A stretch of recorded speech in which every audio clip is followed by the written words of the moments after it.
Hello everyone, welcome to Matrix Uploaded. This is English. We're talking about reading and viewing, and the focus is on critical evaluation. The first aspect is critical listening. Now, when you listen critically, you're listening not only for meaning, but also for what the writer implies.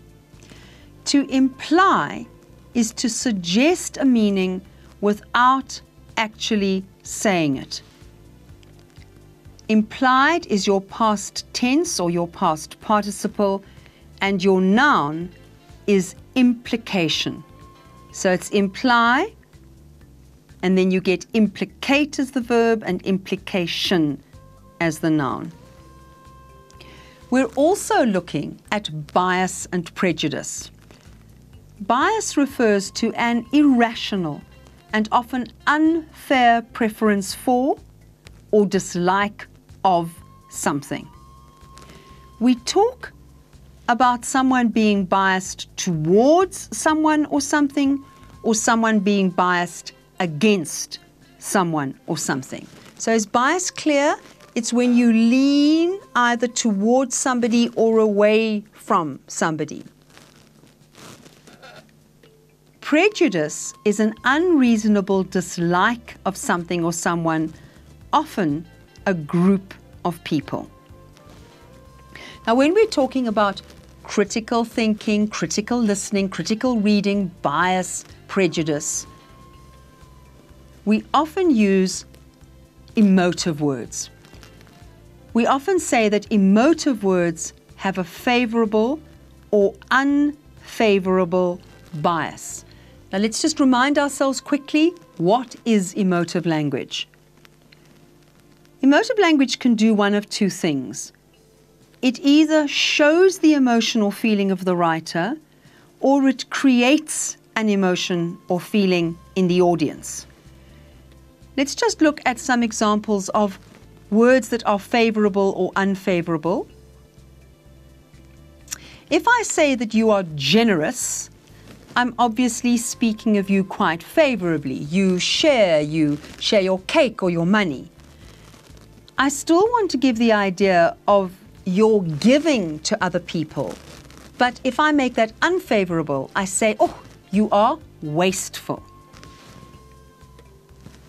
I could say that somebody is famous or notorious. So famous is favorable, and notorious is unfavorable. Notorious means that you are well known, but for all the wrong reasons. What about childlike and childish? Childlike has connotations in English of being simple and sincere and honest and open and frank. Childish has connotations in English of being immature and silly, acting below your age in an unpleasant way that's going to be condemned by other people. Look at a word like shallow.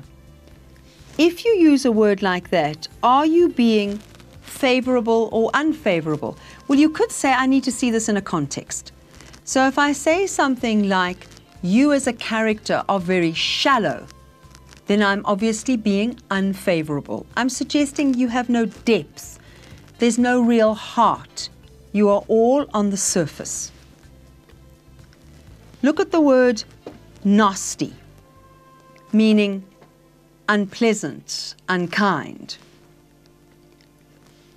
What about not fair? You understand that if I accuse you of being not fair. Your childishness would relate to what we've just said about childish. What if I said bad-tempered middle age? That's not particularly favorable either. Looking at those words, I now want you to listen for them in the passage that I'm going to read to you. This is a description of a book, so it's taken from something like a book review. Remember, you're listening critically, and you're listening for the emotive words that we've just discussed. This shallow and nasty book is not a fair reflection of the generation of the author. Mr. Smith seems to have gone from childishness to bad-tempered middle age without ever being young. Now, those words that we looked at, which you've got on the screen, obviously show an unfavorable bias in the person who wrote the article. But is the writer being prejudiced? Well, we can't really say. We can certainly say he didn't enjoy the book.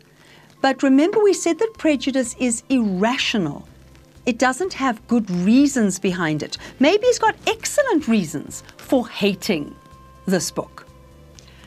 Now, I want you to listen to a description of some young people at school. Listen for the emotive language. The teenagers in the school are simply not the kind of young people I would like my child to be friends with. I'm sure they are the kinds of people who take drugs. I believe this because they have very strange hairstyles and tattoos. One can never trust such people. 2 of the girls have tongue rings, and everyone knows what that means. You should be able to recognize from that all the emotive language describing these young people in a very unfavorable way. But you should also be able to recognize bias. This person speaking dislikes the young people because of hairstyles, tongue rings, and tattoos. This person is being prejudiced because they are unreasonable. We continue in our next segment.